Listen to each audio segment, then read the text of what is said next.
Allô? Oui, bonjour. Bonjour, ici Paul Sullizer, 5e étage. Loin des appartements de luxe parisiens, c'est à Bruxelles que Paul Sulitzer s'est installé. Depuis 3 semaines, l'écrivain et homme d'affaires habite Uccle.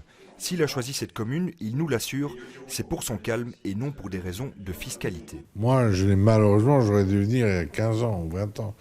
Bon, aujourd'hui, je ne suis pas un évadé fiscal, mais je suis un évadé de la liberté. Pour moi, Bruxelles représente la liberté en Europe.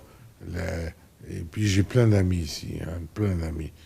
Après avoir passé 2 ans à l'île Maurice, publié un guide sur l'île, le Français revient en Europe avec d'autres projets, dont l'adaptation sur écran de l'un de ses best-sellers, Le Roi Vert, l'épopée de l'homme le plus riche du monde, découvert par un lieutenant américain dans une fosse commune en 1945, déjà adapté en BD par un éditeur belge. Le Roi Vert va être un film ou une série télévisée. Bon, on a un pourparler, enfin Soupria est en pourparler, Didier Soilin s'occupe des contacts. On a toute une équipe de choc, de créateurs d'abord.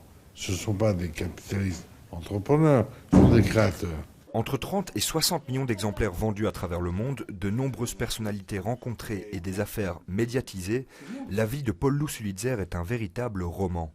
C'est à Bruxelles, accompagné de ses 2 assistants, qu'il écrit un nouveau chapitre. C'est vrai, ma vie est en rebondissement, je m'en sais parfois passer. C'est comme ça. Mais ma vie a été extrêmement intéressante. J'ai l'occasion d'avoir connu pratiquement tous les grands personnages du XXe siècle.